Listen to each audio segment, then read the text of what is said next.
Hello, 22 Tony here with my latest discussion on collecting vintage and antique ammo.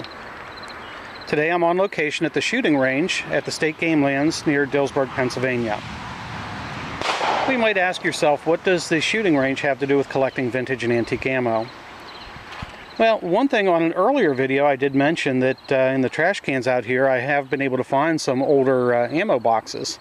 I actually found some pretty interesting ones out here a few times.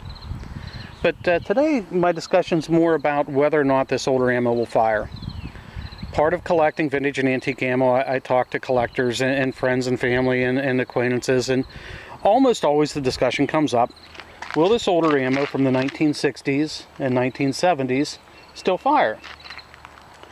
Well, my answer is always the same: don't do it. If you've got old boxes of ammo and you're just willing to take it out and shoot it, I have plenty of factory fresh ammo. I will be more than happy to trade you for your older ammo. But still, occasionally I do get boxes of ammo, either partial or full, that are not collector quality. This box is damaged. It really is not collector quality. This is 1960s. There's only a few rounds in it. Again, it is not collector quality. It's not that rare. It's an older box, but it's not that rare that a collector would want it in that condition. So usually with these older boxes in rough shape, I'll use them either for swapping material or maybe for a beginning collector, somebody who's not real familiar that might be willing to pay $1 or $2 for a box. I'll use them for that. But today I got curious myself as well. Will this older ammo fire? I know some of it will. I've fired ammo from the 1970s, but I was just curious. I occasionally get loose ammo. This is Peter's ammo from the 1970s. Without a box, not a lot of collector value. The only value to this is if I find a partial box somewhere that I can finish it off. But other than that, there's not a lot of collector value to this. So today I brought out my Phoenix Arms HP22. Now, I know some of you are already laughing about a Phoenix Arms HP22, but the fact is I bought this gun about a year ago. It had never been fired, 2 clips for a brand new firearm. With the transfer fees, I paid less than $150. So for under $150 for a brand new handgun with 2 clips, I don't know where else you're going to get that. And the thing shoots. So, I don't think it was a bad price to pay. So today, anyway, we're going to use the little Phoenix Arms to test out some rimfire ammo.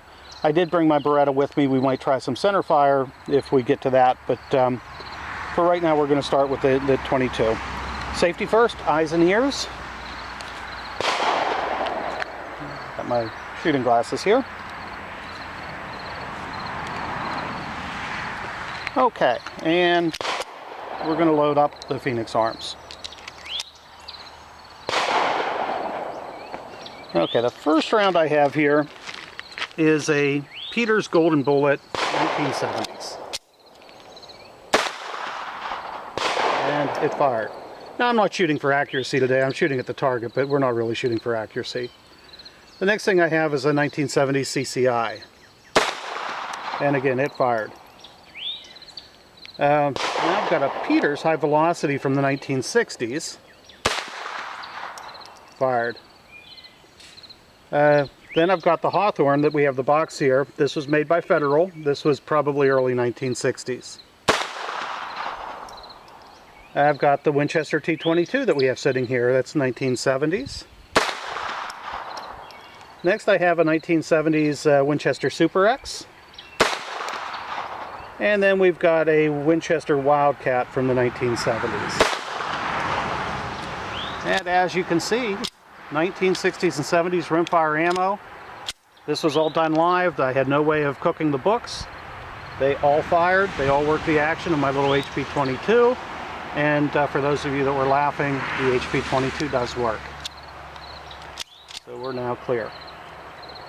Now I am going to take just a few seconds here. I do have my Beretta model 1935, and I have this box of Winchester 32 Auto. This was mentioned in a previous video as well.